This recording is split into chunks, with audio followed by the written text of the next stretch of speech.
Hello and welcome back to another tutorial with me, Jade from So Jealous in Plymouth. So we've looked at a slip knot, we've looked at completing our foundation chain, we've looked at single crochet and we've looked at half double crochet. Those are both US terms. What we're now going to look at is working in the back loop and the front loop of a stitch. Now you would work in the back loop or the front loop to create either some kind of texture, to create a bit more movement in your fabric. I particularly like using this technique to create a faux rib effect. Rib effect is something that you get in knitting. By working in the back loop, you can create a similar effect. So I've got a little swatch here, and before we get into it, I just want to reiterate the sort of structure of a stitch. So you can see here that my top edge of my work is comprised of these little V shapes, and when we are working in a stitch, we're working underneath both parts of the V. If I turn this to face me as it would be as if I was working, you can see that I have a front loop, the loop that is closest to me, and I also have a back loop, which is the loop farthest away, and both the front loop and the back loop make up the V structure that we talk about, or as I refer to it, a cave. So this is the structure of a stitch, and dependent on whether you're instructed to do front loop or back loop only will dictate where you go. So here I'm just showing you, this is the back loop. This is the back loop along the row that we are working on, and this is what we're going to be working in today. Now, it's no different to the stitches that you've already done. All that changes is where you enter your stitch from. So if we insert my hook back into my work, make sure that I've got my tension, you'll see that I'm entering the stitch and I'm coming from above into the middle of the V, and I'm going out through the back. So I always hold my stitch on my crochet hook. I don't want that moving around. That affects my tension. And like I said, I'm coming down. This is exaggerated, but you're coming down through the middle of the V, making sure that you're pushing it out towards the back at a slight angle to just pick up that back loop. And if I bring it closer and just sort of change the angle, you can see there that the only loop that I have is the back loop. I've gone under one half of the V shape. So again, I'm entering from the middle of the V. That's both parts of the V.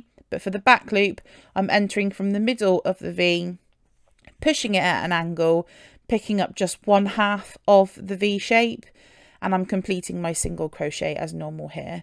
So again, I'm going down through the middle of the V, pushing out towards the back at a slight angle to pick up just that back loop, and then I'm going to wrap and pull through and wrap and pull through both loops as I would for my single crochet. So again, down through the middle of the V shape, slight angle towards the back, picking up just that back loop, and then complete my single crochet as usual.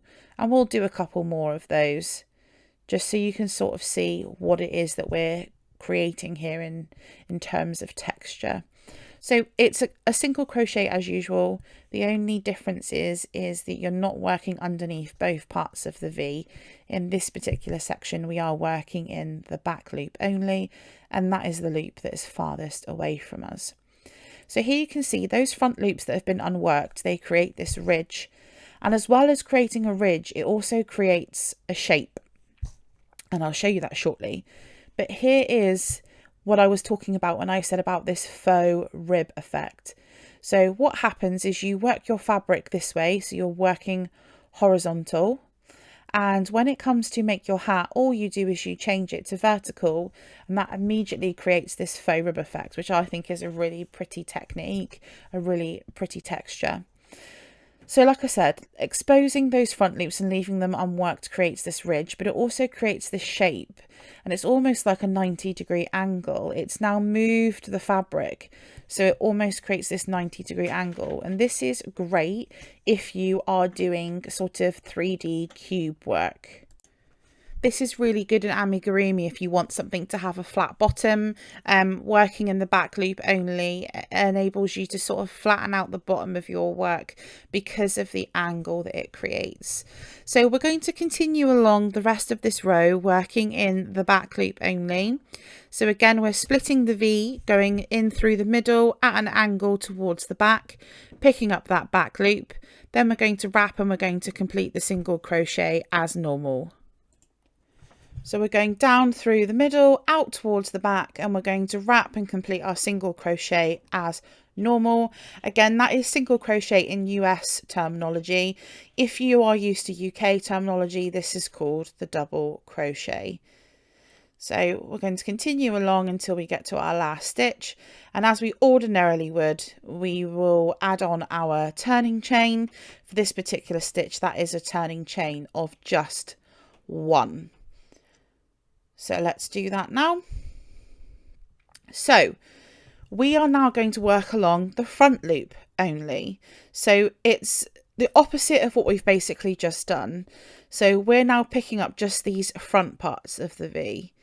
And again, I'm just pointing out here all of the front loops along this little section.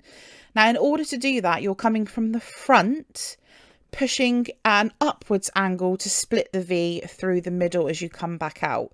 So making sure that we skip our turning chain, I'm coming from the front and I'm splitting that V by going up at an angle in between both parts of the V structure.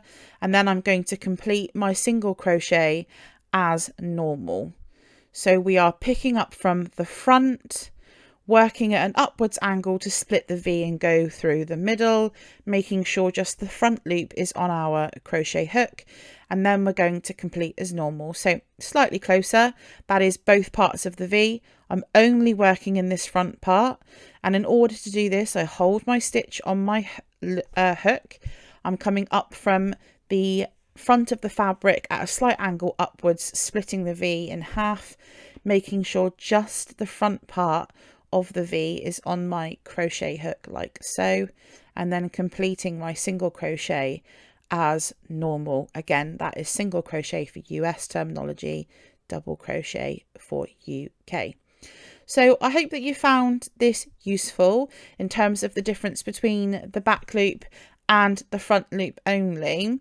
I'll just show you here before we go what this does in terms of texture. So again, you can see here that my exposed back loops now sit at the back of the fabric, and because I have done back loop only followed by a front loop only, you can see that it's almost created the 3 sides of a cube here. So I've got my long back edge, I've created the top edge doing the back loop only, and then my work has come back down towards me from doing front loop only.